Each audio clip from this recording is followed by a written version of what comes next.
আসসালামু আলাইকুম রহমতুল্লাহি ওবরকাতুহু। সম্মানিত দর্শক, বিষয়গুলো নিয়ে সামাজিক মাধ্যমে বেশ খোলামেলা আলোচনা হচ্ছে।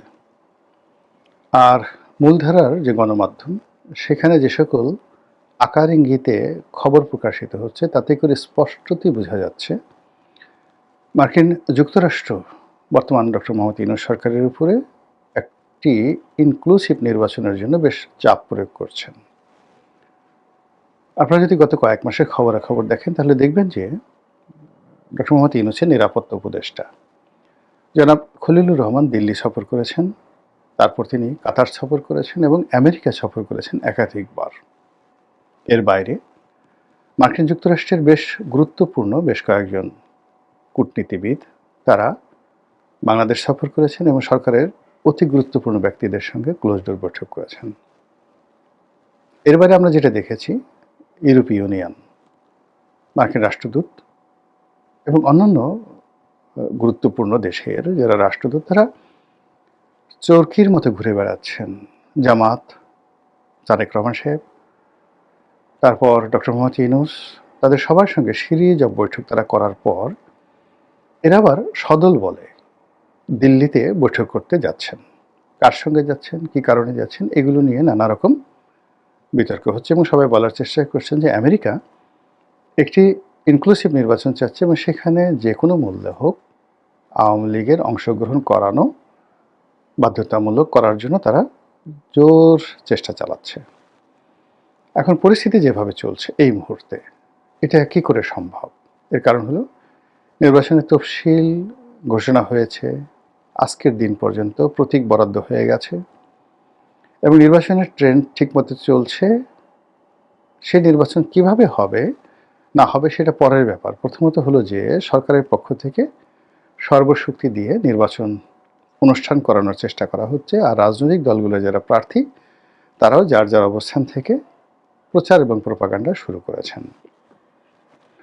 তো এই অবস্থাতে কিভাবে আওয়ামী লীগের সঙ্গে রিকনসিলিয়েশন সম্ভব, কী করে আওয়ামী লীগকে এই নির্বাচনে অংশগ্রহণ করানো সম্ভব, এগুলো নিয়ে আকার ইঙ্গিতে আলোচনা হচ্ছে। যারা একটু সাহসী তারা বলার চেষ্টা করছেন যে ঠিক আছে, নির্বাচনটা পিছিয়ে দেওয়া হোক।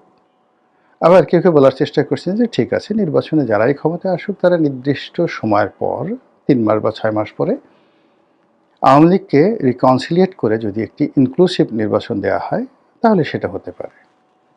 তো এগুলো নিয়ে আলাপ আলোচনা হচ্ছে।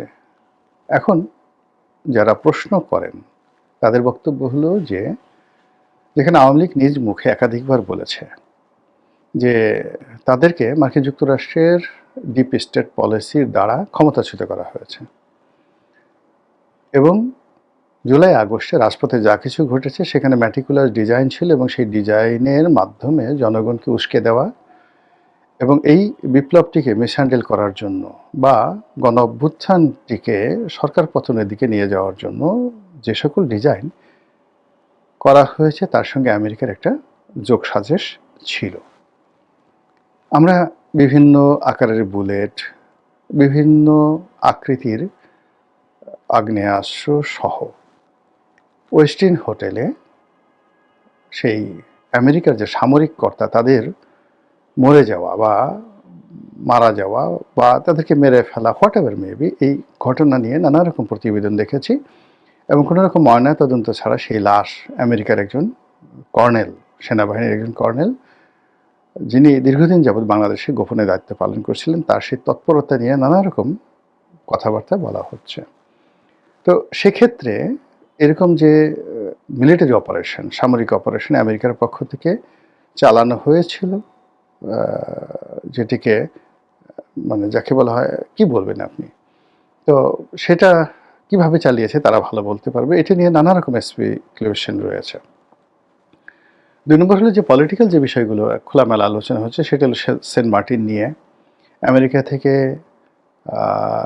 সেই অস্ত্র কেনা নিয়ে, তারপর রোহিঙ্গা ইস্যু নিয়ে আমেরিকাকে করিডোর দেওয়া ইত্যাদি নানা বিষয় নিয়ে আমেরিকার চাপ ছিল শেখ হাসিনা সরকারের প্রতি এবং শেখ হাসিনা সরকার সেগুলো গ্রহণ করেননি বলে আওয়ামী লীগের যারা লোকজন তারা দশমুখে প্রচার করে যাচ্ছিল। তো সেই দিক থেকে America versus Sheikh Hasina, America versus Awami League এই সম্পর্কটি স্বাভাবিক হওয়ার কথা নয়। তো হঠাৎ করে মাত্র ১৭ মাসের মাথায় কেন এই ধরনের আলোচনা আসছে যে শেখ হাসিনাকে ফেরত আনার, আওয়ামী লীগকে রাজনীতিতে পুনর্বাসিত করার জন্য আমেরিকা পাগলপাড়া হয়ে পড়েছে? এটা মিলিয়ন ডলারের প্রশ্ন। বিভিন্ন কারণ এটা হতে পারে, সত্য হতে পারে। প্রথমত হলো যে আমেরিকা এখানে তাদের যে বিনিয়োগ রয়েছে, এখানে তাদের যে ব্যবসায়িক ভবিষ্যৎ রয়েছে এবং রাজনৈতিক ভবিষ্যৎ রয়েছে, এজন্য এখানে একটি শক্তিশালী আইদার আমেরিকান মডেলের একটি গণতন্ত্র থাকতে হবে, অথবা ঠিক সংযুক্ত আরব আমিরাত বা সৌদি আরব মডেলের একজন স্বৈরশাসক, তাদের অনুগত স্বৈরশাসক থাকতে হবে। তা না হলে এখানে বার্মা অ্যাক্ট কার্যকর করা যাবে না। এখানে মার্কিন যে বিনিয়োগ রয়েছে সেই বিনিয়োগ অনিরাপদ থাকবে এবং এই অঞ্চলে মার্কিন যে কর্তৃত্ব রয়েছে সেটি আমেরিকার হাত ছাড়া হয়ে এটি ভারতের হাতে চলে যাবে, অথবা এটি যেভাবে হোক না কেন চীনের হাতে চলে যাবে। তো যদি চীন এবং পাকিস্তান তাদের হাতে চলে যায়, এই চক্রটি যদি বাংলাদেশের রাজনীতিতে গুরুত্বপূর্ণ ভূমিকা পালন করে, আমেরিকা বিপদে পড়বে। অন্যদিকে যদি আমেরিকা এবং ভারত এই সম্মিলিত শক্তিটি, যেটিকে লিবারেল ডেমোক্রেসি বলা হয়, সেই আদলে বাংলাদেশে একটি রাজনৈতিক শক্তি বা একাধিক রাজনৈতিক শক্তি থাকে, তাহলে আমেরিকা সামহাও এখানে একটা বেটার পজিশনে থাকবে। তো গত ১৭ মাসে আমাদের দেশে যা কিছু হয়েছে তা আমেরিকার জন্য সুখকর নয়। আমেরিকা যা চেয়েছে, যা স্বপ্ন দেখেছে, যা করতে চেয়েছে তার একটি হয়নি। অধিকন্তু যেভাবে রাজনীতি এগোচ্ছে এবং যেভাবে বাংলাদেশের অর্থনৈতিক সমস্যা বেড়ে যাচ্ছে, তাতে করে এই সরকারের পেছনে যদি আমেরিকার, অর্থাৎ বর্তমান ইউনিট সরকারের পেছনে যদি আমেরিকার কোনো মৌন সমর্থন থাকে, সেটি তাদের জন্য গলার কাটা হবে। দ্বিতীয়ত, যে যদি এখানে ইসলামী রেডিক্যাল যে পলিটিক্যাল ফোর্সগুলো রয়েছে তারা আফগানিস্তানের মতো, পাকিস্তানের মতো অতি শক্তিশালী হয়ে পড়ে, তাহলে আমেরিকার আমও যাবে, সালাও যাবে। এই জন্য আমেরিকা আসলে এখানে তাদের যে সিদ্ধান্ত, সেই সিদ্ধান্ত তারা পরিবর্তন করতে চাচ্ছে। এই গেল এক, হতে পারে। মানে এটা হলো আমি একটা বিশ্লেষণ, আমার কোনো ব্যক্তিগত মতামত নয়, আমি শুধু বললাম এটা হতে পারে। দ্বিতীয়ত হলো যে মিস্টার ডোনাল্ড ট্রাম্প ব্যক্তিগতভাবে তিনি নোবেল পুরস্কার বিরোধী, নোবেল শান্তি পুরস্কার বিরোধী।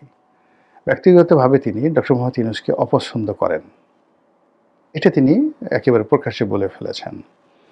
তো সেই দিক থেকে মার্কিন যে পররাষ্ট্রনীতি, সেই পররাষ্ট্রনীতির ক্ষেত্রে মার্কিন ফেডারেল সরকারের একটা একছত্র আধিপত্য রয়েছে। আমেরিকার ইন্টারনাল ব্যাপারে দেখা গেল যে সেখানে ডোনাল্ড ট্রাম্পের খুব অল্প করণীয় আছে। সেখানের জুডিশিয়ারি এতটা স্ট্রং, সেখানকার যে গভর্নরের অফিসগুলো আরও স্ট্রং, যেখানে কাউন্সিল রয়েছে, সিটি কর্পোরেশন রয়েছে, সেখানে সিটি কর্পোরেশনে অল ইন অল, যেমন নিউ ইয়র্কের মেয়র, শিকাগোর মেয়র, তারা যথেষ্ট শক্তিশালী।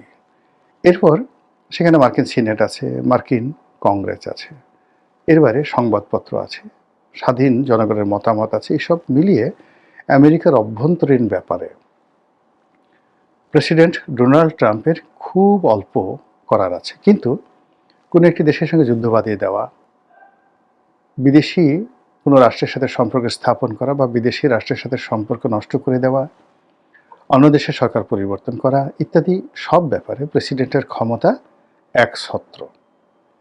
এত বেশি ক্ষমতা যে সেখানে মার্কিন যুক্তরাষ্ট্রের যে সকল সার্কিট রয়েছে, সে সকল সার্কিট খুব অল্প ক্ষমতা প্রয়োগ করতে পারে ডোনাল্ড ট্রাম্পের উপর।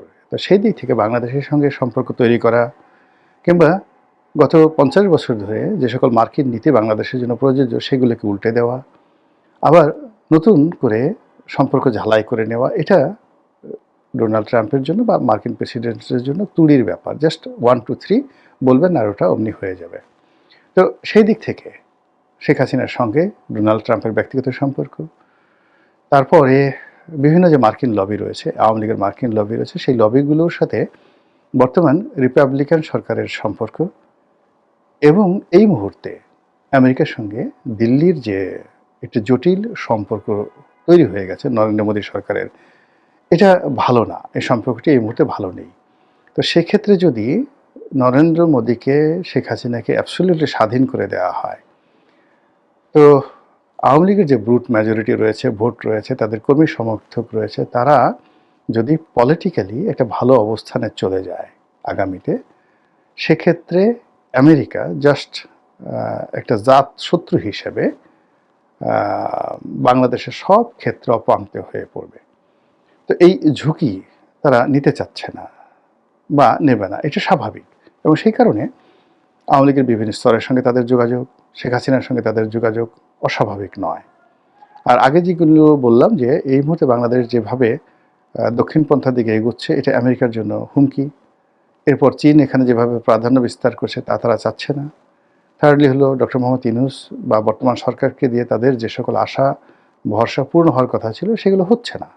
তো সব মিলিয়ে আওয়ামী লীগকে পুনর্বাসন করা, শেখ হাসিনাকে ফিরিয়ে আনা, সজীব ওয়াজেদ জয়কে ফিরিয়ে আনা, বাংলাদেশে আবার সেই জয় বাংলার রাজত্ব চালু করা, এটা আমেরিকার পলিসিতে যদি রাতারাতি পরিবর্তন হয়, আমি আশ্চর্য হব না। এর কারণ হলো আমেরিকা তার প্রয়োজনে চোখ মুখ বন্ধ করে 1 মিনিটের চোখ উল্টাতে পারে। ইংল্যান্ডের সাথে সে এখন যে কাজগুলো করছে, ইংল্যান্ডের সাথে তার শত শত বছরের সম্পর্ক, সেই সম্পর্ক তারা একেবারে চোখ উল্টে ফেলেছে। এবং সামনে যে যে যুদ্ধ আসে, অর্থাৎ গ্রিনল্যান্ড নিয়ে যদি ডেনমার্কের সঙ্গে আমেরিকার যুদ্ধ হয়, সেই যুদ্ধে ইংল্যান্ড ইউরোপের পক্ষে থাকবে এবং আমেরিকার বিরুদ্ধে তারা যুদ্ধ ঘোষণা করতে বাধ্য হবে। এবং ফ্রান্সের সাথে এখন তাদের মানে রীতিমতো দাকুমরার সম্পর্ক যাচ্ছে। ভেনেজুয়েলার সাথে যেরকম সম্পর্ক ঠিক সেরকম সম্পর্ক যাচ্ছে। কানাডার সাথেও কিন্তু তাদের সম্পর্ক ভালো না। কানাডা এরকম একটা রাষ্ট্র যাদের সঙ্গে আমেরিকার সম্পর্ক ঐতিহাসিক, সেই কানাডাকে এখন তারা দখল করতে চাচ্ছে। আবার সিরিয়ার দিকে তাকান, সিরিয়ার এখন যে আল সারা যিনি রয়েছেন প্রেসিডেন্ট, তো তিনি আমেরিকাতে নিষিদ্ধ ছিলেন, সন্ত্রাসী তালিকাভুক্ত ছিলেন। সিরিয়া যে রাষ্ট্রটি, সে রাষ্ট্রটিও সন্ত্রাসী তালিকাভুক্ত ছিল। রাতারাতি সময়ের প্রয়োজনে তারা আল সারাকে নিয়ে গেছেন, সেখানে সংবর্ধনা দিয়েছেন, তার স্ত্রী কয়জন এটা নিয়ে আলাপ আলোচনা করেছেন, ঠাট্টা মশকরা করেছেন। এরপর তাকে একেবারে কালো তালিকা থেকে বাদ দিয়ে সিরিয়াতে এখন তারা সর্বোচ্চ বিনিয়োগ করার চেষ্টা করছেন। This is America. তো তারা সব কিছু করতে পারে, শত্রুকে বন্ধু বানাতে পারে, বন্ধুকে শত্রু বানাতে পারে। তারা কারোর কাছে জবাবদিহি করে না, করতে বাধ্য নয়। আর এটা নিয়ে তাদের কোনো লাজ লজ্জা আছে বলে মনে হচ্ছে না। কাজেই রাতারাতি তারা যদি ডক্টর মোহাম্মদ ইউনূসকে বা তার সহযোগী যারা আছেন তাদের সবাইকে ভুলে গিয়ে, তাদেরকে পিছনে ফেলে দিয়ে তারা যদি আবার শেখ হাসিনাদের সম্পর্ক স্থাপন করে, এটা অস্বাভাবিক কি? তারা তালেবানের সাথে সম্পর্ক করেনি?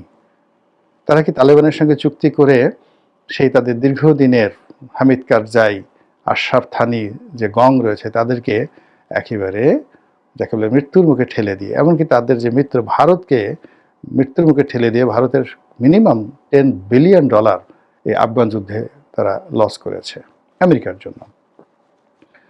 তো তারপর তারা সেখানে চলে গেছে, আফগানিস্তান ছেড়ে চলে গেছে এবং তাদের সব যুদ্ধ বিমান, কামান, গোলা বারুদ কিচ্ছু তারা নিয়ে যেতে পারেনি। অল আমেরিকার যে সকল অস্ত্রশস্ত্র রয়েছে আধুনিক প্রযুক্তির, এখন সেইগুলো দিয়ে আফগানিস্তান পাকিস্তানকে হুমকি দিচ্ছে।